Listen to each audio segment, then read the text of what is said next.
អូធ្លាក់អូនេះស្តៀងក្រែមពងមាន់ណ៎គ្នានេះឃើញជាសាច់តែមួយតែម្ដងដូចគេលីបបមកឲ្យយើងស្រេចទៀតនេះអ្នកអិននឹងមកតំណងនេះអានេះឡើងហៀ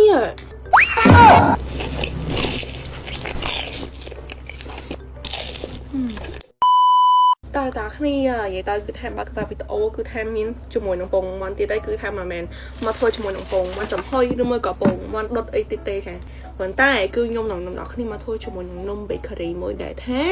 គឺងាយស្រួលធ្វើខ្លាំងមែនតើយើងមានតពងមាន់មកសៅថាបនេះមកអ្នកគ្នាហើយជាមួយនឹងនេះការ៉េមីសេអ្នកគ្នាបីមុខហ្នឹងតែអ្នកគ្នានឹងធ្វើនំ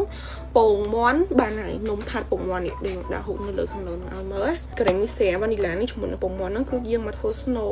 នំថាត់ហ្នឹងអ្នកគ្នាខ្ញុំឃើញបើតែគេធ្វើអត់ទាន់សូវឃើញខ្មែរយើងធ្វើអីចឹងខ្ញុំនឹងមកសាក់ធ្វើថាយើងនឹងធ្វើជោគជ័យបានដូចគេអត់ការ៉េមីសេនេះគឺថាខ្ញុំទិញអស់មិន5000ឯនេះអ្នកគ្នាហើយខ្ញុំឃើញក្នុងវីដេអូគឺគេដាក់ពងតាពីអញ្ចឹងយើងដាក់ពងមាន់តាពីដែរអូធ្លាក់អូនិយាយទៅខ្ញុំឃើញគេធ្វើស្រួលខ្លះមែនតើខ្ញុំឃើញអ្នកខ្លះគេទិញការ៉េមីសៀវដូចជាមកឆាមកធ្វើទៀតអានេះស្តៀងការ៉េពងមាន់ណ៎គ្នាដូចប៉ាអែមពងមាន់ណាយើងកូទៅវាចិត្តបាននេះអ្នកគ្នាគឺខ្ញុំកូវាជាមួយនឹងការ៉េសពចឹងណានេះឃើញជាសាច់តែមួយតែម្ដងប៉ុណ្ណឹងបានដល់អ្នកគ្នាអានេះដូចគេលីបបមកឲ្យយើងស្រេចទៀតនេះដូចដាក់ប៊ឺទៀតអ្នកអិននឹងមកតំណងនេះខ្ញុំជួយញ៉ាំនំហ្នឹងណាហេតុដងថាអាហ្នឹងស្រួលធ្វើចឹងណាតែក៏ប៉ាត់គឺគេមានក្បួនគេធ្វើតាមអ្នកគ្នាតែនេះគឺថាក្បួនបែបលីមួយឈីចឹងរៀងងាយស្រួលតិចឯងអានេះឡើងហៀអ្នកគ្នានេះគឺយើងយកទៅដាក់ក្នុង air fryer អ្នកគ្នានេះតោះគ្នាឥឡូវហ្នឹងគឺយើងបានជាមួយនឹងនំអែកថាតរបស់យើងហ្នឹងចាថាតពងមាន់ហ្នឹងណាតុញនោះឡើងឈ្ងុយអ្នកគ្នាមើលនំថាតពងមាន់សាច់នំគេចេញមកឡើងចែ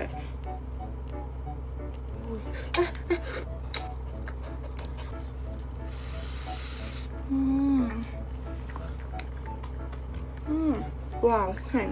ឆ្ងាញ់តែម្ដងអ្នកគ្នាហើយងាយស្រួលធ្វើទៀតเราเคยชงทำเหมือนกัน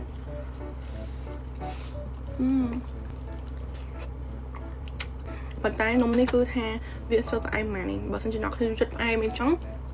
អាចថែមស្ករបានថែមទៅដល់កូរខាប់ក៏បានដែរមើលទៅឆ្ងាញ់ហើយស្រួលធ្វើទៀតយើងមកជាមួយនឹង snow នំ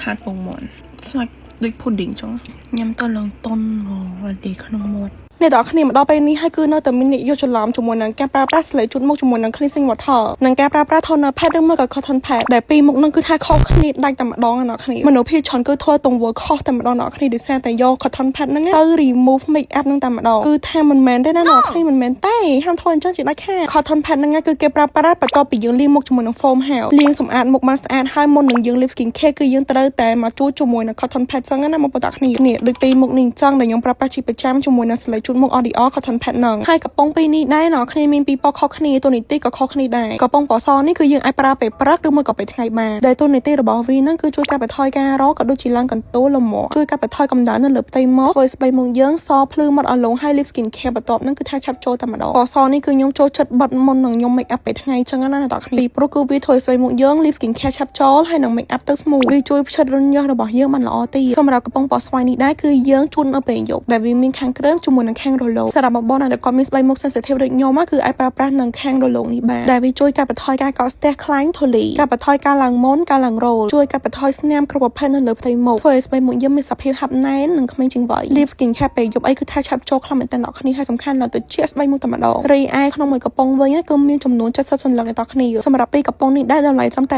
$15ទេអ្នកគ្នាអាចរកទិញបាននៅតាមរយៈ page L'Oreal ឬមួយក៏ដំណើរចែកចាយរបស់ L'Oreal បាន